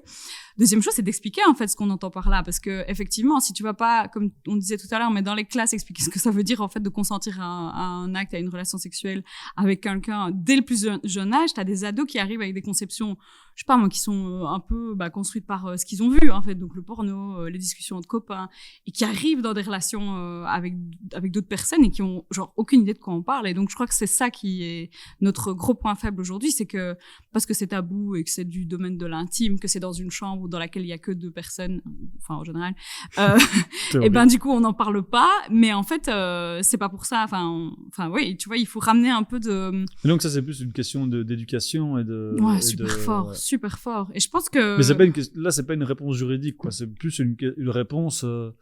Non, mais tu peux rendre obligatoire ces cours d'éducation à la vie relationnelle affective. On l'a un peu fait. Maintenant, c'est obligatoire à 2 moments du cursus scolaire. Mais c'est dérisoire, tu vois. C'est quelques heures, 2 fois dans ton adolescence. À la limite, t'étais malade ce jour-là, t'aurais jamais eu. Ouais, tout à fait. Ou bien t'étais distrait et t'as pas suivi. Mais tu vois, si c'était un peu plus implanté dans les cursus, ce serait déjà bien. Et puis aussi, d'arrêter de faire des mauvaises démonstrations. C'est-à-dire que, comment expliquer, quand tu vois dans un film une personne qui assassine une autre personne, t'as pas de doute sur le fait que c'est pas bien. Tu vois ce que je veux dire? Ouais, bien sûr. Il y a plein ça dépend si elle est méchante ou pas. Oui, c'est vrai. Non, mais c'est vrai, dans les films, on a tellement banalisé que le héros il bute tout le monde et que y compris personne pense aux familles, tu sais, genre. Même des méchants dans les films. Ouais. Non, mais tu vois ce que je veux dire? Il y a aussi de l'imaginaire à construire, quoi, en tout cas. Et donc, moi, c'est un truc qui m'intéresse assez bien aussi. C'est là où vous intervenez, les artistes. Quand vous créez, quoi. Tu vois? Ouais, bien sûr. Mais ouais, parce que c'est vraiment la réponse concrète de tout ça, parce que c'est un débat, j'ai l'impression, qui a commencé il y a des années, et que j'ai l'impression que c'est encore le même mécanisme de femmes qui se portent plainte. Et en fait, c'est classement sans suite. C'est ça. Ou pas, enfin, classement sans suite ou pas assez de preuves. Je sais pas si c'est la même chose, mais bref. Mais déjà, t'as que 2% des femmes qui portent plainte. Donc déjà, ce chiffre-là, Ouais. il est noir de chez noir, pour le coup. Et la difficulté, c'est que tant qu'il n'y a pas, parce que c'est un truc de confiance, quoi. Est-ce que t'irais te confier sur un truc que t'as vécu à une personne en qui t'as pas confiance? Non. Et ben, c'est la même chose pour les institutions. Donc, les gens ont pas confiance dans la police, ont pas confiance dans les magistrats, on se voit un peu l'État comme un espèce de gros truc qui va leur nuire de toute manière anyway. Et donc, tu vois, c'est dur, quoi, d'aller avec ton vécu hyper intime, le déballer comme ça. Et donc, c'est ça que, c'est vrai que ça va peut-être pas changer par un texte de loi, mais par une espèce de confiance à reconstruire, et ça prend évidemment du temps, encore une fois. Mais c'est sûrement vers là que les solutions se trouveront, quoi. Du coup, j'ai moins bien répondu à ta question. Si, non, c'est très bien. J'ai une autre question sur le pessimisme de l'être humain. Est-ce que, tu vois, j'analyse le racisme de manière générale. Est-ce que c'est pas inhérent à l'être humain d'avoir peur de quelqu'un qui lui ressemble pas? On prend le racisme évidemment ici en Belgique, mais qui est un racisme qui est plutôt ancré dans la société, dans la recherche de job, tout ça. Mais même en tant que touriste, si moi je vais au Japon, ils me traiteront pas comme ils traitent une de leurs personnes. Alors c'est pas comparable, on est d'accord. Oui, bien sûr. Mais juste, c'est pour je me pose cette question, est-ce que le racisme, c'est pas un truc de nouveau qu'on a entre nous et auquel on sait pas faire grand-chose, quoi? Est-ce qu'un nouveau-né est raciste, par exemple? Est-ce qu'il y a déjà des prédispositions? Pardon, je fais du méta, hein. Non, mais t'as raison, c'est une vraie question, et je pense pas, parce que moi, je regarde quand t'es petit, tu joues au foot, tu te poses pas la question de la religion, c'est ça. Et au plus t'es confronté jeune à de la diversité, même si ce mot est un peu usé et réusé, et au plus tu vas trouver ça normal, en fait. Et je pense que nos sociétés sont pas, deviennent de plus en plus mixtes, mais c'est quand même un peu lent, il faut l'avouer. Moi, la première personne racisée que j'ai eue dans mon entourage, c'était quand j'étais en secondaire, en 5e, où il y a un gars qui s'appelait Mehdi qui a été dans l'école. Ah ouais, mais t'habitais où? Voilà, Wallonie. Ah, voilà, oui. Ouais, personne n'est parfait. Hein. Oh, pardon, c'était pour rire. Mais du coup, effectivement, quoi. Après, la première fois que tu vois une meuf qui porte le foulard, t'es là, ah, c'est chelou, c'est quoi? Pourquoi elle met ça? Enfin, tu vois. Et donc, en fait, c'est des questions où quand les gens sont mélangés et que la société est un peu moins moins cadenassé, un peu moins dans des petits compartiments, ça se pose beaucoup moins, quoi. Et donc, je pense que c'est pas dans la nature humaine je pense que la nature humaine n'aime pas le changement. Ça a l'air être assez défini. Et ça se voit chez un bébé. Si tout à coup, il a toujours dormi dans sa chambre et puis tu vas le foutre ailleurs, ils aiment pas, quoi. Mais par contre, du coup, comment on construit des sociétés auxquelles, dès qu'on est jeune, on est confronté à un peu de tout, ça, pour moi, c'est vraiment un truc qui changerait de fou. Et enfin, comme je dis souvent, hein, donc les gens sont, par exemple en Belgique, très islamophobes, surtout à l'égard des femmes qui portent le foulard. Et quand ta collègue, depuis que tu as commencé à travailler, elle porte un foulard, en fait, c'est une question c'est même pas une question, ça te passe au-dessus de la tête, quoi, tu vois. Et tu vas pas interroger ça et voir ça comme une menace, et tu vois. Et donc, effectivement, je pense que c'est dans cette réflexion-là qu'il faut s'inscrire, en tout cas pour éviter ce truc de nature humaine qui n'aime pas le changement et qui n'aime pas le différent, quoi. Un des autres changements, par exemple, c'est la sexualité. Est-ce que tu comprends pourquoi c'est tout le temps... il y a autant de débats autour de la sexualité des gens? Est-ce que c'est un... Moi, je trouve ça fou, complètement fou, d'avoir une opinion sur la sexualité des autres. Ça, c'est un truc... Qu'est-ce que ça te gratte à toi que la personne soit lesbienne ou ce genre de truc? Ouais, et en fait, est-ce que c'est notre passé religieux qui fait ça avec les normes ici en Belgique un peu chrétiennes, catholiques, mais aussi avec... après, toutes les religions, de manière générale, ont un peu une sorte de rejet de l'homosexualité de base dans les textes et dans... Mais parce que si on t'inculque, hein, enfin, tu vois, moi j'ai des copines qui ont des petites filles et des copines qui ont des petits garçons. Si ils se tiennent la main en mixité, on va dire c'est ton mari pour plus tard. Si elles se tiennent la main avec ces deux filles, on va jamais dire ça. On va dire c'est les meilleures copines, tu vois. Je veux dire, on est matrixé dans une vision comme ça, très hétéronormative comme on dit, mais donc très basée sur le couple, c'est un homme et une femme, idéalement d'un même âge, d'une même classe, qui vont se mettre ensemble. Et donc je crois que, enfin, en vrai c'est un peu rigolo parce que c'est souvent l'argument que je donne quand une personne, par exemple, tient des propos homophobes ou quoi devant moi, et je dis, mais est-ce que toi, on t'a demandé, par exemple, si t'es un homme, de sortir avec un homme? Non. Ben voilà, en fait, c'est pas ça dont il est question, quoi, tu vois. Mais qu'est-ce qui vaut cette haine? Comment ça se fait qu'il y a des homosexuels qui se font frapper dans la rue? Moi, c'est un truc, à la limite que ça te dérange, que tu le gardes pour toi, à la limite tu fais ce que tu veux, tu vois. On peut pas contrôler l'intérieur du cerveau des gens, quoi. Mais qu'est-ce qui te pousse à passer à l'acte, à aller en manif pour ça? Et à priver les gens d'un autre droit. On en revient à ce truc d'option, tu vois. En fait, c'est juste une option en plus pour eux. Oui. Ils font ce qu'ils veulent, quoi. Mais parce que il y a des gens que ça insécurise, en fait, tu vois, dans leur modèle à eux et leurs croyances. C'est-à-dire que parfois, j'ai l'impression que si t'as toujours pensé que le monde c'était une certaine manière, c'était certaines choses établies dans un ordre de liste, et je sais pas, par exemple, que toi tu t'es jamais posé des questions sur ta sexualité, que directement t'as daté des meufs et puis tu t'es marié avec une meuf et puis t'as des enfants avec une meuf, et que tout à coup il y a des gens qui prennent pas ce chemin-là alors que toi t'as tout basé là-dessus, j'ai l'impression que ça peut tu vois, un peu te heurter en mode attends quoi, c'est une option que t'aurais, je vais pas dire loupé parce que je pense pas que les gens ont des envies ou quoi, mais c'est juste de se dire attends, mais moi, je me suis cassé la tête pour ce parcours-là. Je me suis basé sur ça toute ma vie. Et en fait, là, tout à coup, c'est fissuré, quoi, en termes de... Et c'est con, parce qu'en fait, je pense que notamment les relations qu'on peut avoir intimes avec une personne et tout, c'est quand même le plus individuel qui soit, quoi, tu vois. Et la personne que tu choisis pour te marier, pour faire des gosses, enfin, je veux dire, laissons-nous tranquilles mutuellement, quoi. Et comment on gère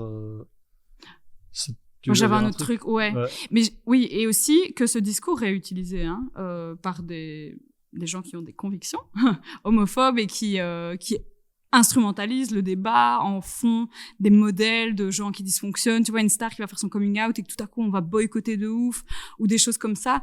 C'est aussi parce que je crois que les convictions individuelles trouvent de l'écho, qu'elles soient racistes, qu'elles soient homophobes ou autres, trouvent de l'écho chez des personnes qui sont visibles, que ça se nourrit, quoi. Si t'étais tout seul à penser ton truc, je crois que t'aurais un peu plus de mal à passer à l'acte, par exemple. Ouais, c'est ça. Ce que tu veux dire, c'est que il y a des gens qui se rassemblent et qui se sentent confortés dans leur idée, comme on le disait de manière positive tout à l'heure. En fait, mais pour nous, et tu vois, encore une fois... Les positifs et négatifs, ça veut rien dire, parce que c'est la sous-question que j'ai, c'est comment on fait par rapport au reste du monde où, en fait, l'homosexualité, juste... alors, je veux dire, c'est un délit, mais c'est presque vu comme... Il y a des pays où c'est vraiment un délit, mais où c'est vu comme la décadence du monde, quoi. Comment on fait pour gérer mondialement face à des continents entiers qui pensent que, en fait, la société occidentale, c'est la décadence complète, quoi. Tu veux une anecdote marrante là-dessus? Tu sais qu'il y a beaucoup de pays, notamment en Afrique, je ne vais pas les citer parce que j'ai peur de me tromper, où l'homosexualité n'était pas du tout pénalisée, ni un délit, ni rien, et où en fait c'est suite à la colonisation et à des volontés de convertir des gens au catholicisme et autres, que ça l'est devenu et que ça a été coulé dans des textes de loi. Et donc, il faut aussi bien remettre ça dans des points de vue historiques vachement longs. C'est-à-dire qu'effectivement, il y a des discours religieux comme l'Église à l'époque aimait les diffuser, qui ont mis des graines en fait de ça un peu partout dans le monde. Et donc c'est une anecdote que je trouve géniale parce que on a l'impression toujours qu'on est plus évolué que les autres et puis en fait on se rend compte que c'est nous-mêmes qui avons créé ce type de mouvement. Et donc en Afrique aujourd'hui, il y a des textes de loi qui ne datent que de la colonisation, quoi, tu vois, qui pénalisent, quitte à même mettre de la peine de mort, etc. dessus. Hein, et donc c'est très fou de se dire qu'effectivement, déjà l'obscurantisme ne vient pas toujours d'où on croit et qu'en fait moi, je crois qu'il y a une multitude de visions de société qui coexistaient dans le monde et que on se mondialise, comme il y a eu la colonisation, comme il y a eu tous ces mouvements où il y a certaines idées qui ont un peu pris le dessus et qui ont voulu un peu lisser ça, on a perdu en fait beaucoup de diversité. Qu'est-ce que je veux dire par là? Et que du coup, en fait, moi, je crois que comment on lutte, comment on fait, c'est simplement en outillant les gens de là où ils sont, en fait, à s'émanciper, à en avoir envie, quoi, tu vois. Je crois que t'arrives pas dans un pays où les gens sont effectivement homophobes en leur disant à partir de demain, vous allez arrêter d'être homophobe. Déjà, c'est hyper condescendant, enfin, tu vois. Ouais, mais de simplement essayer, effectivement, de faire en sorte que les sociétés évoluent par l'éducation, etc. et que remettre en perspective ça, je suis sûre que si on apprend que notamment c'est par rapport à la colonisation que ce genre de textes de loi sont venus, les gens vont réfléchir aussi, ils vont se dire putain, on s'est bien fait avoir en fait, avec leurs idées de merde là. J'ai une dernière question sur, tu vois, on parle de l'esclavage qui était aboli, justement on parle de colonisation, tout ça, mais pourquoi on dit que l'esclavage est aboli alors qu'il est juste déporté? C'est-à-dire qu'en fait l'esclavage il existe toujours, sauf qu'on le voit plus parce qu'on n'a plus quelqu'un qui travaille chez nous et qui est gratuit parce qu'il nous appartient. Mais on a, je sais pas combien d'Asiatiques ou d'Hindous qui travaillent pour 1 euro de l'heure ou 1 euro la journée dans d'autres pays. Ouais. Et en fait, on fait comme si on avait réglé ce problème alors qu'il est juste déporté. Pas du tout. Ouais, je suis tout à fait d'accord avec toi. Et il y a un truc dont on a parlé tout à l'heure, tu vois, ces écolos qui parfois prennent l'avion et qui se font stigmatiser.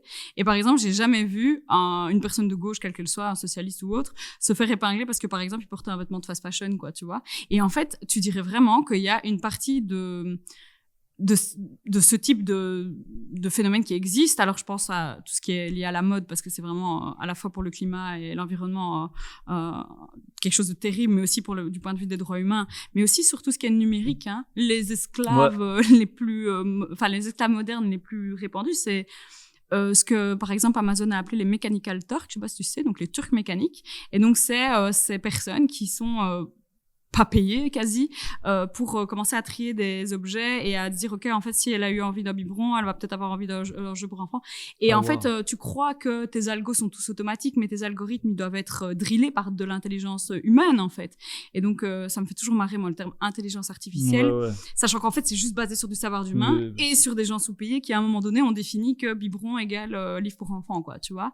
Et j'avais vu tout un reportage sur je crois que c'était des hindous ou au Bangladesh, je me rappelle plus, où ils étaient derrière leur écran, ils voyaient quelle pub tu avais et du coup ils t'envoyaient d'autres pubs, quoi. Il y a des mecs, il y a des gens qui, je sais plus dans quel pays d'Afrique, sont payés pour modérer les commentaires haineux par les plateformes, qui développent des troubles, des traumas graves à force de voir des messages de haine et des trucs de décapitation, des trucs hyper violents. Et c'est un des métiers qui a été reconnu par je sais plus quel organisme, mais comme un des métiers les plus dangereux aujourd'hui, quoi. Wow. Donc tu vois, aller déminer finalement, c'est peut-être ça va, mais par contre te taper 14 heures par jour de contenu haineux, ça peut être délétère, quoi. Mais donc j'ai oublié quelle était ta question là-dessus. La question c'était que on dit que l'esclavage est aboli alors qu'en fait il est juste déporté. Et que personne ne prend j'ai l'impression que... Alors oui, de temps en temps on voit des campagnes, achetez pas chez... je vais pas dire de marque parce que je vais peut-être me tromper, je vais dire la mauvaise, mais achetez pas telle marque parce qu'ils ont des fabriques... Mais à part ça, politiquement, j'entends jamais parler de ça, quoi. Que c'est... Ouais. Mais est-ce que tu crois que quand, par exemple, il y avait l'esclavage aux États-Unis, est-ce que tu crois qu'au moment les gens dénonçaient? Moi, j'ai l'impression qu'il y a toujours un temps un peu où l'humain se rend compte de la merde qu'il a fait. Il a fallu dénoncer pour arrêter. Ouais, c'est ça. Donc, je me doute qu'à ce moment. Après, moi, il y a aussi, j'ai une conviction, c'est que tous les pays riches ou toutes les civilisations riches, elles ont été riches parce qu'elles avaient de la main-d'œuvre pas chère, quoi. Si tu vois les pyramides d'Égypte, ça a été fait par des esclaves. Si tu vois même à Dubaï récemment, tous les grands buildings un peu avec des technologies un peu folles, ils ont été chercher à côté des gens, ils prennent leur passeport, et qu'en fait, une civilisation riche, ou en tout cas qui se porte bien, entre guillemets, d'un point de vue capitaliste, ça nécessite de la main-d'œuvre pas chère, quoi. Et donc de l'esclavage caché ou pas caché, quoi. Et ton confort, le confort reste quand même fort conditionné à ce genre de truc-là, quoi. Mais donc, est-ce que politiquement, on est prêt, même humainement, nous, à se dire, en fait, on va vivre moins bien, mais on va être... C'est bisounours, ça. C'est dur. Non, mais c'est hyper dur, en vrai, parce que ça demande encore une fois d'accepter le changement, ce qui est vraiment pas évident. Et c'est des gros changements. Et voilà, des gros changements qui vont à l'encontre de tout ce qu'on nous a appris, etc. Moi, ce que j'ai parfois l'impression, c'est que quand il y a des catastrophes ou des choses qui nous choquent, ça a tendance un petit peu à modifier, tu vois, à quand même te faire réfléchir et te remettre en question. Pas longtemps, j'ai l'impression, non? Ouais. Mais aussi parce que t'as une partie du monde qui s'en fout et qui estime que, justement, c'est l'innovation qui va nous sauver et qu'en fait, on n'a pas besoin de faire attention à rien et que ça va aller. Et ça, pour moi, c'est un des enjeux, personnellement et politiquement, mais c'est de lutter aussi contre ces idées-là et ces convictions-là. Parce que, en fait, là, factuellement, c'est faux, parce qu'on peut avoir tu vois, je fais la part entre les faits et des convictions qu'on peut avoir. Mais en fait, il y a plein d'éléments factuels qui tiennent pas du tout la route quand on prend ce chemin-là de conviction. Et par exemple, le t-shirt qui coûte 1 euro, tu peux le retourner dans tous les sens. Ça ne coûtera jamais 1 euro de faire un t-shirt, quoi, tu vois. Et pourtant, il y a des gens qui disent non, mais on va pas régler ça, c'est pas ça le problème. Mais quand même, quoi. Et donc, ce que je crois, c'est que, effectivement, c'est très compliqué parce que c'est tout ce qui c'est nos coussins, en fait, autour de nous, quoi. Ouais, et puis de nouveau, tu dis à quelqu'un, ton t-shirt que t'achetais 2 euros, tu vas devoir le payer 40 maintenant. Il va te dire, en fait, j'ai pas envie. Je vais pas voter pour quelqu'un qui me dit, c'est ça mon parti, c'est ça mon programme, quoi. Ouais, c'est clair. Après, t'as des mécanismes qui existent. Par exemple, je sais pas moi, rendre le bio plus accessible d'un point de vue du prix, parce qu'on sait que ça coûte plus cher de produire du bio. C'est aussi un choix politique, tu vois, à un moment donné. Si tes impôts, tu les mets dans tel truc et pas dans tel truc. Enfin, tu vois, tu peux aussi... C'est ce que j'essaie quand je rencontre des gens qui connaissent rien à la politique, de leur expliquer... Parce qu'ils me disent, oui, mais vous êtes plein de partis, plein de politiques différents et vous avez des idées différentes et on comprend pas comment vous allez les mettre en place de manière différente. Mais pour moi, le nœud de la guerre, ça reste quand même l'argent et les budgets. Et en fait, en choisissant de les mettre à certains endroits, par exemple, voiture de société, ça coûte X milliards par an, on se dit, on va plutôt mettre ça pour faire réduire la TVA sur le bio. Du coup, ta pomme bio de Belgique va coûter au moins le même prix que celle qui vient d'un autre pays. Enfin, tu vois. Donc, tu peux quand même, je pense que... Et pour ça, je pense que la politique est quand même un bon moteur, quoi. Le fait qu'il n'y a pas quasiment de taxes sur les avions, tu vois. Ils sont pas taxés, donc forcément, enfin, tu vois. Ouais, bien sûr. C'est compliqué d'être compétitif. Là, je regardais pour aller en Irlande en train, c'est cher, hein. Enfin, tu vois, t'es là, genre, forcément. Par contre, ton petit avion, c'est 30 balles, Ryanair. Ouais, c'est beaucoup plus cher, le train ou le truc. Et je pense que c'est un privilège aussi de se dire, non, je vais...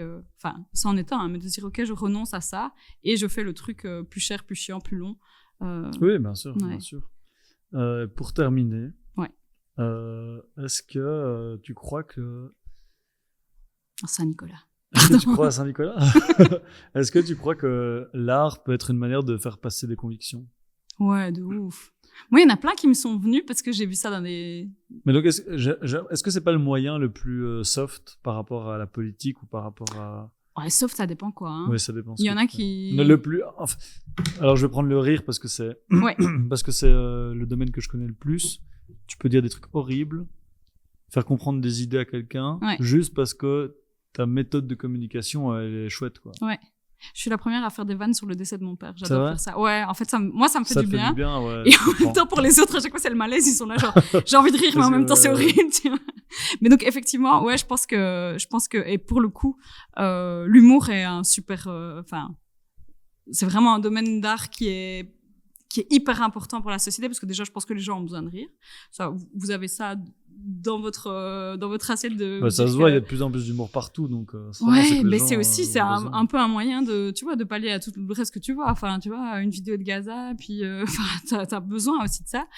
Et donc je pense qu'en effet, mais que ça doit pas être obligatoire pour les artistes parce que pour toutes les raisons que j'ai évoquées tout à l'heure, mais que par contre effectivement ça va, c'est moteur de changement quoi. Parce qu'il y a plein de trucs que tu peux pas dire sérieusement, mais que tu les dis. Tu vois, c'est un peu comme quand quelqu'un te casse les pieds, que t'aimes beaucoup, t'as envie de lui faire comprendre. Tu vas utiliser l'humour, tu vois. Tu vas pas lui dire assieds-toi, il faut que je te parle. Tu vois, sinon ça va être l'horreur, quoi. Et donc je pense que dans toute la société, il y a plein de trucs qui passent mieux avec l'humour. Après en politique, c'est compliqué. Ouais, c'est ce que j'allais dire. En politique, c'est pas... Le second degré, par exemple, très peu apprécié. Franchement, un déblocage pour moi. Je me dis que ça doit être un peu plus complexe. Oui, si tu fais des blagues sur les gens qui perdent leur logement. Écoute, merci beaucoup. J'ai encore une petite dernière question que je pose tout le temps. Est-ce que tu sais avec qui tu aimerais discuter, que je pourrais inviter dans ce podcast et sur quel sujet? Ça peut être vraiment tout, hein. Ça peut être chanteur, ça peut être acteur, ça peut être même philosophe, médecin, boulanger. Je peux dire une autrice que j'aime bien du coup bien sûr. Myriam Leroy. Ah, ok, ouais. Parce que je trouve qu'elle est toujours passionnante. Et sur quel sujet, du coup? Alors, il faudrait trouver comment tourner ça, mais je trouve que c'est une meuf qui, quand elle écrit, arrive toujours à ramener certains sujets. Donc, je sais pas si tu sais, mais elle a écrit un bouquin récemment sur une meuf qui aurait tué un nazi pendant la guerre et qui a été complètement oubliée, qui a juste une tombe au cimetière d'Ixelles. Et en fait, je trouve ça dingue d'arriver à tirer des histoires et à inventer des histoires qui sont documentées. 100% du récit n'est pas vrai, mais il y a une partie qui... Et je trouve ça incroyable de chaque fois aller chercher un tout petit truc de la société comme ça et le ramener au mieux. Je trouve ça magique. Et donc c'est sur l'imaginaire basé sur faits réels. Ouais, sûrement un truc comme ça, quoi. Comment on fait vibrer des gens avec des trucs documentaires ou... Moi, c'est ce que j'ai étudié à l'école, pendant mon master, c'est le documentaire. Et c'est vrai que le documentaire, ça reste toujours un peu... c'est le réel, on est un peu là, genre, amuse-moi, quoi. Et je trouve qu'elle le fait bien. Eh ben, écoute, voilà. Et elle est super sympa et drôle. Merci beaucoup. Où est-ce qu'on peut te retrouver? Les réseaux sociaux? Ouais, Instagram, si jamais il y a besoin de questions sur la politique. J'adore expliquer aux gens. Eh ben, écoute, il y aura plein de vidéos de toi. En plus. Et merci pour l'invitation, c'était très chouette. Plaisir, un bon moment. Super. Merci d'avoir écouté Bonne Question Podcast. On se retrouve dans 2 semaines pour essayer de comprendre un nouveau sujet passionnant. Alors n'hésitez pas à nous suivre sur les réseaux sociaux, Instagram, Facebook, YouTube, TikTok, Threads, LinkedIn, ce que vous voulez. À bientôt, big bisous les amis.